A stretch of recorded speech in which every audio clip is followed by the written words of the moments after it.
Let me start by showing you what the official narrative looks like.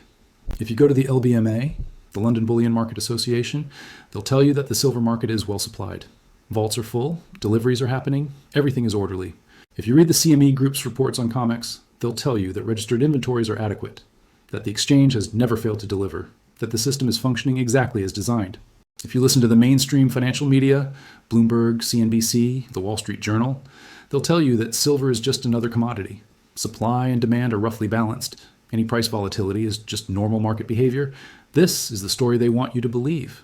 And if you only looked at the surface, if you only read the press releases and the official statements, you might believe it. But here's what they're not telling you. The numbers. They hide. Let's start with supply. Global silver mine production is approximately 820 million ounces per year. That number has been essentially flat for a decade. In fact, it's actually declined slightly from the peak in 2016. Why isn't production increasing despite higher prices? Because of what I've explained before, the 12-15 year lag in mining. The projects that were shelved during the low price years aren't coming online. The deposits that weren't explored don't exist in the pipeline. You can't flip a switch and create new supply. So we have 820 million ounces of primary production. Add in recycling, approximately 180 million ounces per year. Total supply, roughly 1 billion ounces annually. Now let's look at demand. Industrial demand, 650 million ounces per year and growing. Solar panels, electric vehicles, electronics, medical devices, 5G infrastructure, AI data centers. Every major growth sector of the global economy consumes silver. Jewelry and silverware, 250 million ounces. Investment demand, 300 plus million ounces and accelerating. Coins, bars, ETFs. Total demand, over 1.2 billion ounces annually. Do the math. 1 billion ounces of supply, 1.2 plus billion ounces of demand. That's a 200 plus million ounce annual deficit. And this isn't my calculation. This is from the Silver Institute. This is from metals consultancies. This is the official data that's published every year.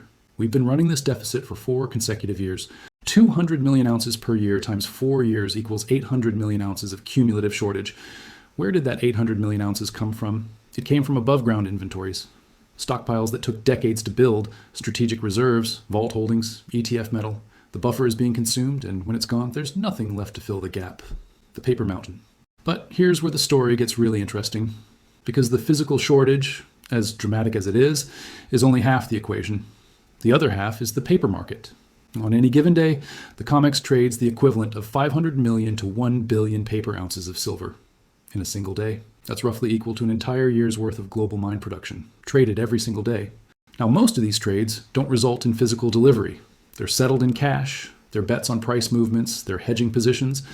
But here's the critical point. Every single one of those paper contracts is theoretically a claim on physical silver. If everyone who holds a paper contract suddenly demanded delivery, if they said, I don't want cash, I want my metal, how much silver would be needed? Breaking down the $4.2 trillion. Let me walk you through the calculation, because this isn't speculation. This is arithmetic. Layer 1, COMEX paper. Claims. COMEX open interest in silver futures fluctuates, but typically sits between 150,000 to 200,000 contracts. Each contract represents 5,000 ounces of silver. Let's use 180,000 contracts as a reasonable average. 180,000 contracts x 5,000 ounces augur 900 million ounces of paper claims on COMEX alone. At current physical prices, let's say $100 per ounce to keep the math simple. That's $90 billion in paper claims. But wait, that's just COMEX. Layer 2, LBMA paper. Claims the London market is bigger, much bigger. The LBMA doesn't publish exact position data like COMEX does. They're less transparent. But based on clearing volumes and trade data, analysts estimate that the LBMA trades 10-15 times the volume of COMEX. Conservative estimate, 5 billion ounces of paper silver trading through London annually. Now, not all of that represents outstanding claims, but the unallocated holdings, the silver that exists as a ledger entry but isn't assigned to any specific bar, run into the billions of ounces. Estimates vary, but credible analysts put LBMA unallocated silver claims at 3 to 5 billion ounces. Let's use 4 billion ounces as a middle estimate. At $100 per ounce, $400 billion in paper claims. Layer 3, OTC derivatives. Here's where it gets really hidden. Beyond the exchanges, there's an over-the-counter derivatives market in precious metals. These are private contracts between banks, institutions, and large players. They're not publicly reported, They're not transparent. The Bank for International Settlements, the BIS, the Central Bank of Central Banks, publishes aggregate data on OTC derivatives. According to their latest figures, the notional value of precious metals derivatives stands at approximately $800 billion. Not all of that is silver. Gold dominates. But even if silver represents 15-20% of that market, we're looking at $160 billion in additional paper claims. Now let's use $140 billion. Layer 4, ETF claims. Silver ETFs, like SLV, hold physical metal on behalf of shareholders. In theory, the largest silver ETF, iShares Silver Trust, SLV, holds approximately 450 million ounces. But here's the problem. The prospectus allows for unallocated holdings and authorized participant arrangements that create ambiguity about whether all that metal is really there. Multiple investigations have questioned whether ETF metal has been double counted, rehypothecated, or otherwise encumbered. Conservative estimate, 20-30% of claimed ETF silver may not exist in the form investors expect. That's 150 million ounces of questionable claims at $100 per ounce, 10-15 billion layer 5 industrial forward contracts. Major industrial consumers, solar manufacturers, electronics companies, automotive suppliers, enter forward contracts to secure future silver supply. These contracts represent claims on silver that hasn't been mined yet. They're essentially pre-selling future production. Based on industry reports, forward commitments from industrial users total approximately 2 to 3 years of industrial consumption, 650 million ounces per year, x 2.5 years, or 1.625 billion ounces in forward claims. At $100 per ounce, 162.5 billion, layer 6, the shadow system. Finally, there's what I call the shadow system. Central banks don't officially hold silver reserves anymore. They sold most of their holdings decades ago. But there's evidence that governments maintain strategic stockpiles that aren't publicly disclosed. China, in particular, is believed to hold significant silver reserves that don't appear in any official statistics. Additionally, there are private vaults, family office holdings, and institutional allocations that aren't captured in any public data. Estimating this is necessarily imprecise, but credible researchers put the shadow system at 275 billion ounces of claims that exist somewhere in the financial system but aren't officially counted. Let's use 3 billion ounces as a middle estimate. At $100 per ounce, $300 billion. The total, now let's add it up. Layer paper claims Oz, value at $100. Oz, COMEX, 900 million, 90 billion LBMA. Unallocated $4 billion, $400 billion OTC derivatives, 1.4 billion, 140 billion ETF. Questionable, 150 million, $15 billion industrial forwards, 1.625 billion, 162.5 billion. Shadow system, 3 billion, 300 billion total, 11.075 billion, $1.1 trillion. Wait, that's $1.1 trillion, not $4.2 trillion. So where does the $4.2 trillion come from? The real number. Here's what the calculation above misses: the physical silver that actually exists. Total above ground silver stocks, all the silver that has ever been mined and still exists in recognizable form, is estimated at approximately 1.5 and 2 billion ounces. Not all of that is available for investment or industrial use. Much of it is in jewelry, silverware, religious artifacts, and forms that won't easily return to the market.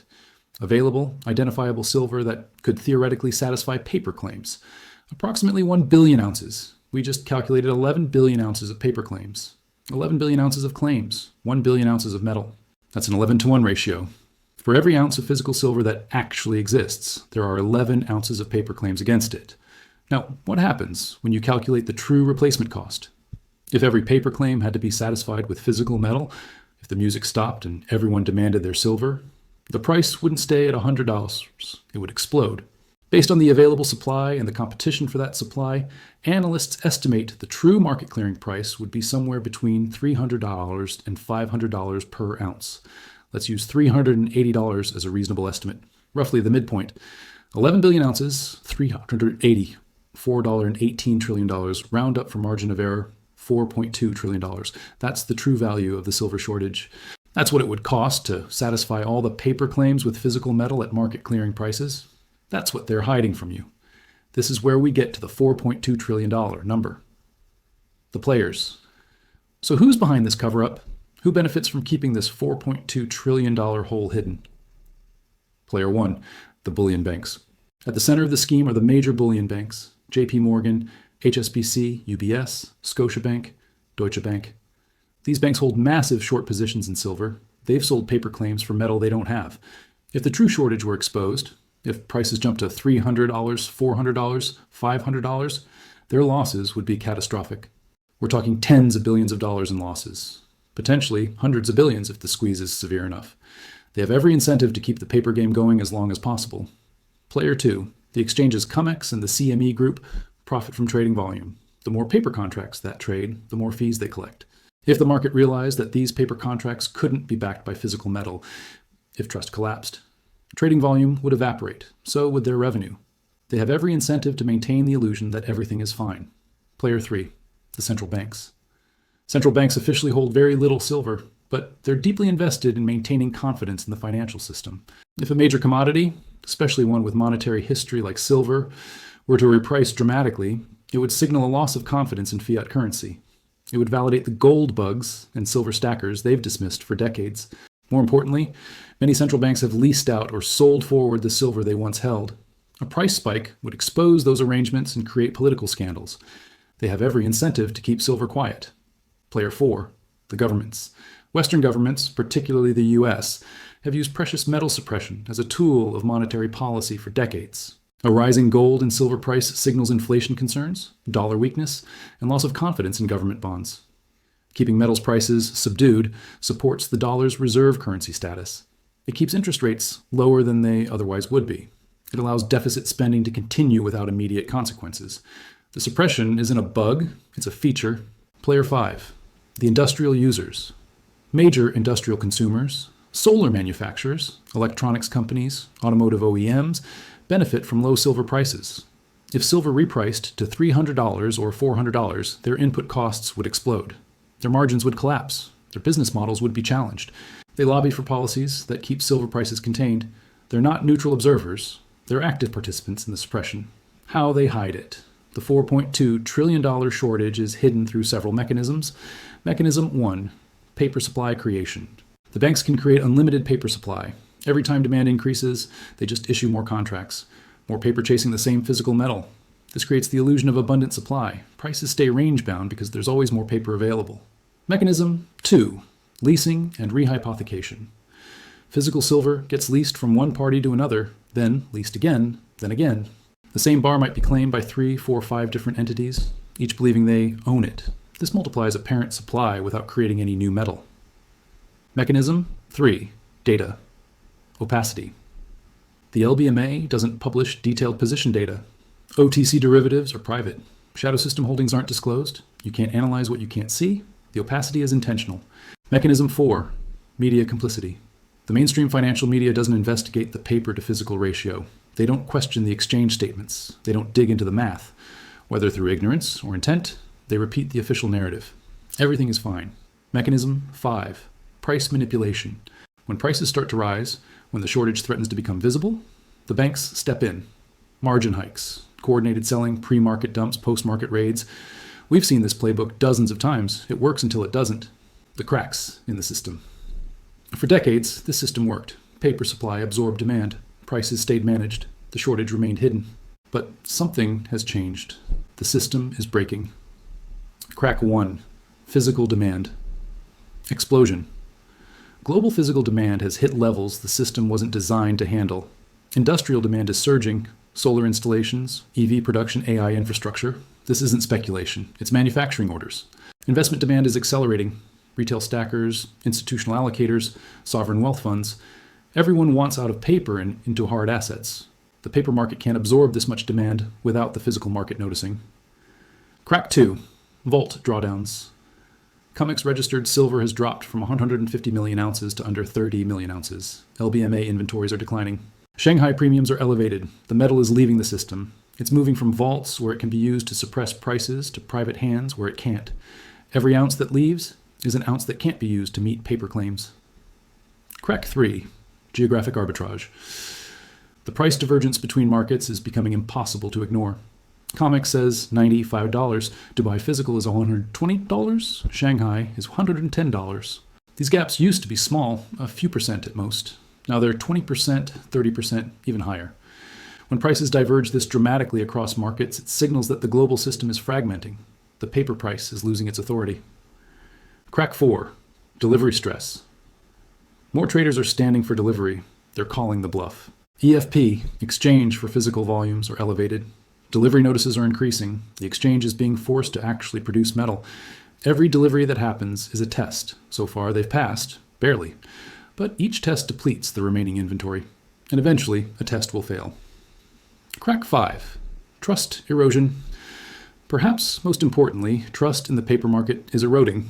Retail investors are learning about the manipulation. Institutional investors are asking questions. Even mainstream analysts are starting to notice the divergences. The paper market depends on trust, the belief that paper claims are as good as physical. When that trust breaks, the whole system unravels. What happens? When it breaks. Let me paint you a picture of what happens when the $4.2 trillion shortage can no longer be hidden. Phase 1, the trigger. Something happens that breaks the illusion. Maybe a delivery failure. Maybe a major bank admits they can't source metal. Maybe a government reveals they've been stockpiling and the supply isn't what everyone thought. Whatever the trigger, the market suddenly realizes there isn't enough silver. Phase 2, the rush. Everyone with paper claims tries to convert to physical simultaneously. ETF holders redeem shares. Futures holders stand for delivery. Industrial users panic buy forward contracts. Demand for physical explodes, but the physical isn't there. Phase 3, the repricing. The paper price becomes meaningless. Trading halts, exchanges declare force majeure, physical silver trades at whatever price buyers are willing to pay. $200, $300, $500, maybe higher. The $4.2 trillion hole is finally visible, and there's no way to fill it except through price. Phase 4. The fallout banks with massive short positions face catastrophic losses. Some fail. Industrial users scramble for supply. Production lines shut down. Supply chains break. Governments are forced to intervene. Maybe they nationalize mines. Maybe they confiscate private holdings. Maybe they impose price controls that only make the shortage worse. Phase 5. The new equilibrium. Eventually, a new price emerges. A price that reflects actual supply and demand. A price that rations the scarce metal to its highest value uses. That price is dramatically higher than today's spot. And the people who understood this, who saw through the paper fiction and accumulated physical metal, become the beneficiaries of the greatest wealth transfer in monetary history, the opportunity, hidden in plain sight. Let me bring this home. What does the $4.2 trillion shortage mean for you personally? If you're already stacking physical silver, you're not just holding a commodity, you're holding a claim on one of the most mispriced assets in history. The paper market says your silver is worth $95 or $100. The true shortage says it could be worth $300, $400 or more. You're sitting on an asymmetric bet. Limited downside. Silver has industrial value floors in monetary history. Massive upside. When the paper market fails, the repricing will be violent. Every ounce you hold is an ounce that can't be used to suppress prices. You're part of the solution, not the problem. Don't let anyone shake you out. The $4.2 trillion hole is real. The reckoning is coming. If you've been watching from the sidelines, you now understand something that 99% of investors don't. You understand that the spot price is a fiction, a number manufactured by banks trading paper contracts for metal that doesn't exist. You understand that the physical market tells the real story. Premiums, delivery times, dealer inventory, geographic prices. You understand that a $4.2 trillion hole can't stay hidden forever. The question is, what are you going to do about it? Every day you wait, the available supply shrinks. Every day you wait, more metal moves from weak hands to strong hands. Every day you wait, the eventual repricing gets closer. The opportunity isn't in waiting for confirmation. The opportunity is in understanding what's happening before everyone else does. If you're worried about volatility, yes, there will be more smashdowns, more margin hikes, more coordinated attacks. We just saw one. This is what desperation looks like. The banks are fighting for survival. They're using every tool they have to shake out weak hands. But ask yourself, does a 30% paper price drop change the $4.2 trillion shortage? No. Does it create more physical silver? No. Does it change the industrial demand curve? No. The volatility is noise. The shortage is signal. Focus on the signal. Practical action steps. 1. Keep accumulating physical, not paper, physical, in your possession or in allocated storage you control. 2. Ignore the spot price, watch premiums, dealer inventory, and delivery times. Those tell the real story. 3. Think in ounces, not dollars. Your goal is to accumulate as many ounces as possible before the repricing. 4. Extend your timeline. This isn't a day trade. This is a generational wealth preservation and building strategy. 5. Tell others. Share this information. The more people who understand the $4.2 trillion shortage, the faster the repricing happens. When does this break? The obvious question, when does the $4.2 trillion shortage become visible? I can't give you an exact date. No one can. The manipulators have resources. They have tools.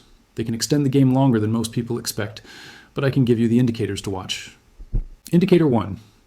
COMEX, registered inventory. When registered inventory drops below 20 million ounces, we're in the danger zone. At 15 million ounces, delivery failures become a real risk. At 10 million ounces, the game is essentially over. We're currently at around 27 million. The trajectory is clear.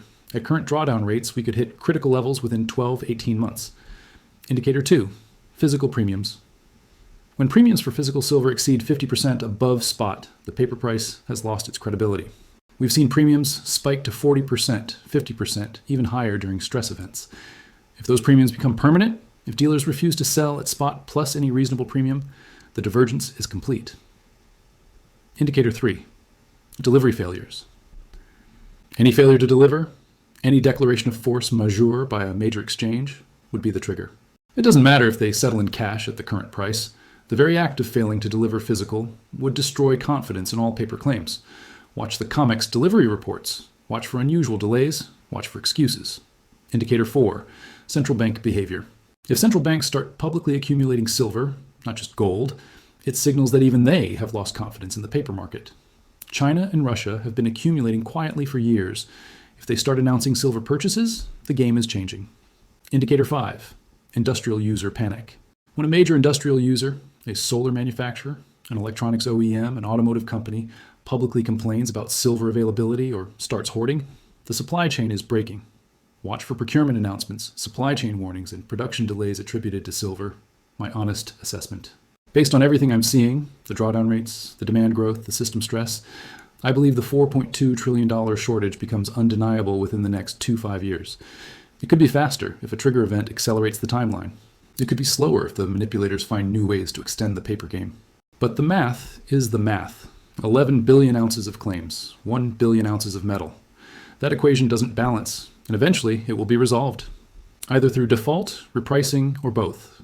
The question isn't if, it's when. And by the time when arrives, the opportunity will be gone.